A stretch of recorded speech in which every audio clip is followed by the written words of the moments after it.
আলহামদুলিল্লাহ ওয়াসসালাতু ওয়াসসালামু আলা রাসূলিল্লাহ। মাহে রমজান বছরের একটি শ্রেষ্ঠতম মাসের নাম। এ মাসে যে কল্যাণ এবং যে বরকত আর যে সম্মান আল্লাহ তাআলা রেখেছেন তা অন্য মাসে খুব কমই আছে। এই মাসে সাধারণত মানুষ আল্লাহর ইবাদত বেশি করে থাকে।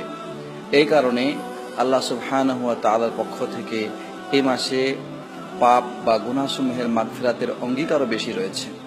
এই মাসে আল্লাহর রহমত নাজিল হওয়ারও একটা গ্যারান্টি রয়েছে।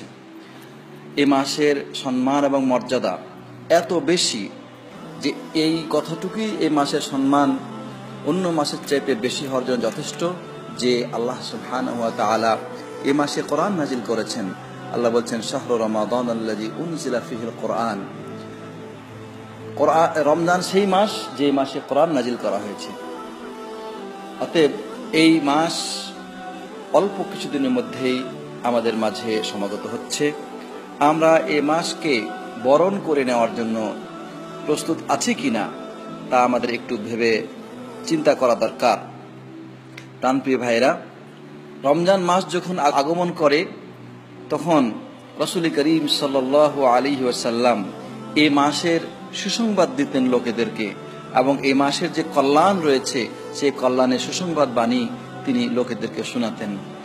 তিনি বলতেন, হাদা শাহরু রমাদান জাআকুম, তোমাদের কাছে মাহে রমজান এসেছে। এই মাসে কি হয়? তুফতাহু আবওয়াবুল জান্নাহ, জান্নাতের দরজা খুলে দেওয়া হয়। ওয়া তুগলাকু আবওয়াবুন নার, জাহান্নামের দরজা বন্ধ করে দেওয়া হয়। ওয়া তুসালসালু ফীহি শায়াতিন, আর শয়তানদেরকে জিঞ্জির দিয়ে বা শিকল দিয়ে বেঁধে দেওয়া হয়।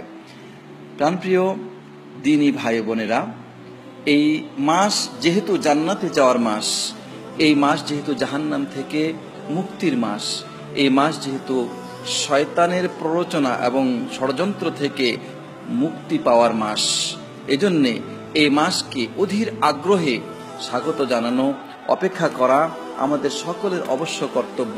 তবে এক্ষেত্রে মনে রাখতে হবে যে আমি এই মাসের এই যে প্রভূত কল্যাণগুলি রয়েছে সেই কল্যাণগুলি তখনই হাসিল করতে পারবো যখন আল্লাহ আমাকে তৌফিক দান করবেন। আল্লাহ যদি আমাকে তৌফিক না দেন তার ইবাদত করার, তার আনুগত্য করার, তার কথা মেনে চলার, তাহলে কোশ্চিন কালও সম্ভব নয়। এই জন্যে আমাদেরকে বেশি বেশি তওবা করতে হবে। তওবা এবং ইস্তিগফারের মাধ্যমে এই মাসকে স্বাগত জানাতে হবে। উদ্দেশ্য হচ্ছে এই যে আল্লাহর কাছে বেশি বেশি ফিরে আসা, বেশি বেশি ক্ষমা প্রার্থনা করা, এবং এই ক্ষমার মাধ্যমে ইবাদতের দরজাকে উন্মুক্ত করে দেওয়া। মনে রাখবেন, কোনো মানুষের প্রতি যদি আল্লাহ তাআলা রাগান্বিত হন এবং তাকে যদি আল্লাহ তার করুণা থেকে বঞ্চিত করতে চান, তাহলে তাকে আল্লাহ ইবাদত থেকে বঞ্চিত করে রাখেন, ইবাদত থেকে দূরে রাখেন। এই জন্য আল্লাহ যেন আমাদেরকে তার ইবাদত থেকে দূরে না রাখেন, এই জন্যে আমাদের ভুল ত্রুটির জন্য ক্ষমা প্রার্থনা করা দরকার বেশি বেশি করে। আর যেহেতু এটা একটা কল্যাণকর মাস, এই জন্যে এই মাসের আগমনে আমাদের আনন্দ এবং খুশি প্রকাশ করা উচিত।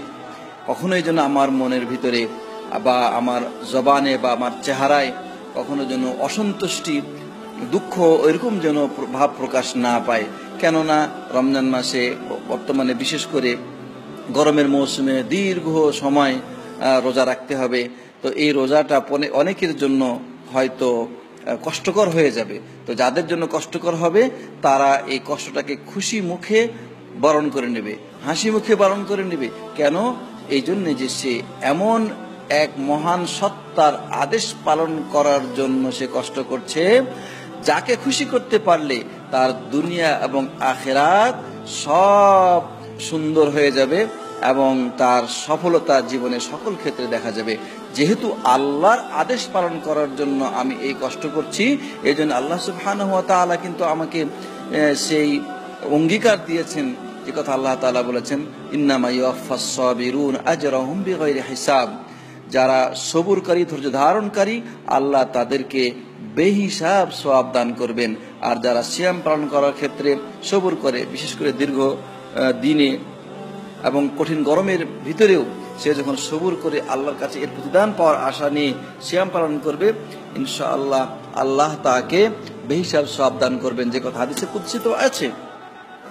এজন্য কখনোই অসন্তুষ্টি জাহির করা যাবে না যে এলো কষ্টের মাস, এলো দুঃখের মাস, আমার এই সমস্যা, আমার পেটের সমস্যা, আমার গ্যাস্ট্রিকের সমস্যা, আমি রোজা রাখতে পারি না, আমি না খেয়ে থাকতে পারি না, এ ধরনের কোনো বাহানা যেন কোনো মুমিনের মুখ থেকে কখনোই না বের হয়। অথবা সিয়াম থাকা অবস্থায় কোনো কর্ম করার কারণে যদি আমার মধ্যে কোনো ক্লান্তি আসে, তাহলে আমি যেন এই কথা কখনোই না বলি যে আহারে আজকে সিয়ামের কারণে, আমি রোজা রাখার কারণে আমি আজকে ক্লান্ত হয়ে গেছি, রোজা লেগে গেছে, আজকে আমি একদম শেষ হয়ে গেছি, এই ধরনের কথা যেন না বলা হয়। মানে এই ক্লান্তির কথা প্রকাশ করে এই দোষটাকে রোজার উপরে চাপানো, এটা যেন আমার দ্বারা না হয়। আমি কাজ করেছি, ক্লান্ত হয়েছি, স্বাভাবিক ক্ষেত্রে, স্বাভাবিক এটা বিষয়, কিন্তু এই রোজাটা এটা আমার আল্লাহর হুকুম, আমি আল্লাহর হুকুম পালনার্থে এই রোজা পালন করছি। সুতরাং এখানে আমার যতই ক্লান্তি হোক না কেন, সেটা আমি হাসি মুখে বরণ করে নেব। অনুরূপভাবে মাহে রমজানের এই অপ্রভূত কল্যাণ এবং মাগফিরাত লাভ করার উদ্দেশ্যে আমাকে কিছু পরিকল্পনা করতে হবে, আমার অন্তরকে সুসজ্জিত করতে হবে, পরিশুদ্ধ করতে হবে, অন্তরের মধ্যে সত্যবাদিতা, দৃঢ়তা নিয়ে আসতে হবে, যার মাধ্যমে আমি অন্যান্য নেক আমল করে মাহে রমজানকে আমার জন্য একটি কল্যাণকর মাস হিসাবে প্রস্তুত করতে পারি। তো এই কারণে যেমন করে এই মাসের গুরুত্বপূর্ণ ইবাদত সিয়াম পালন করব, সেই সাথে সাথে এই মাসে যে আরো অন্যান্য ইবাদত রয়েছে সেই ইবাদতগুলিকে আদায় করার চেষ্টা করো। যেমন তারাবি সালাত আদায় করা, যেমন সাধ্য থাকলে মক্কা শরীফ গিয়ে উমরা আদায় করা, দাওয়াতি কাজ করা, লোকেদেরকে ইফতার করানো, সাদাকা করা, তারপরে কোরআন বেশি বেশি কোরআন তেলাওয়াত করা, বেশি বেশি ইস্তিগফার করা, দোয়া করা, নিজের জন্য, মুমিনদের জন্য, সকলের জন্য দোয়া করা, তারপরে এভাবে দাওয়াতি কাজ করা, মানুষকে ইসলামের পথে আহ্বান জানানো, অথবা যারা সমাজে দুষ্ট প্রকৃতির লোক রয়েছে, রমজান আসলে তারা অনেকটা বিশুদ্ধ হয়ে যায় বা অনেকটা নিজেদেরকে কন্ট্রোল করে ফেলে, তাদেরকে দাওয়াত দিয়ে তাদের বাকি জীবনে যাতে এই কন্ট্রোলের জীবন সে চালাতে পারে, তাকে সেভাবে দাওয়াত দেওয়া। অনেকে আছে যারা জামাতে নামাজ পড়তো না, কিন্তু রমজান আসলে সে নামাজ পড়ে, জামাতের সাথে পড়ে, তাকে দাওয়াত দিয়ে বোঝানো যে এটা শুধু রমজানের জন্য নয়, সকল সময়ের জন্য এটা প্রযোজ্য। এইভাবে আমরা আমাদের দাওয়াতি কাজ করতে হবে এবং দাওয়াতি কাজের পরিকল্পনা রাখতে হবে।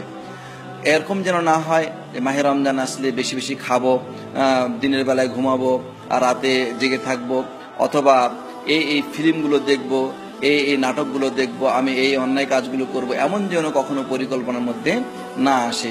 কেননা প্রাণপ্রিয় ভাই বোনেরা, যদি রমজান মাস আমাদের থেকে বিদায় নিয়ে চলে যায়, অথচ এর যে জাহান্নাম থেকে মুক্তির গ্যারান্টি যা আল্লাহ নবী সাল্লাল্লাহু আলাইহি ওয়াসাল্লাম দিয়েছেন, তা যদি আমরা হাসিল করতে না পারি, তাহলে আমরা বঞ্চিত রয়ে যাব, চিরবঞ্চিত হয়ে যাব। এজন্যে এই মাসের ইবাদত আরো যেমন তারাবির নামাজ আদায় করার সাথে সাথে যেমন আছে শেষ দশকে লাইলাতুল কদরকে উদযাপন করা বা সেটার সেই সময় ইবাদত করা, যার মর্যাদা হচ্ছে 1000 মাসের চেয়ে উত্তম, আমাদেরকে এই কাজগুলি করার চেষ্টা করতে হবে। আর আমরা যদি এই পরিকল্পনা এখন থেকে মনে নিয়ে থাকি এবং আমরা যদি এই নিয়ত করে থাকি, তাহলে আল্লাহ সুবহানাহু ওয়া তাআলা আমাদের তৌফিক দান করবেন এবং এভাবেই আমরা মাহে রমজানকে পেয়ে যাব এবং মাহে রমজানের কল্যাণ আমরা হাসিল করতে পারবো। আল্লাহ তাআলা যেন আমাদের সবাইকে মাহে রমজান পর্যন্ত পৌঁছিয়ে দেন এবং এর প্রভূত কল্যাণ হাসিল করে তার নৈকট্যপ্রাপ্ত বান্দা, জাহান্নাম থেকে মুক্তিপ্রাপ্ত বান্দা এবং মাগফিরাত প্রাপ্ত বান্দাদের অন্তর্ভুক্ত করে নেন এবং আমাদেরকে রায়্যান নামক দরজা দিয়ে জান্নাতে প্রবেশ করার তৌফিক দান করেন। আল্লাহুম্মা আমিন। সাল্লাল্লাহু আলা নবিয়িনা মুহাম্মদ ওয়া আলা আলিহি ওয়া সাহবিহি ওয়া সাল্লাম।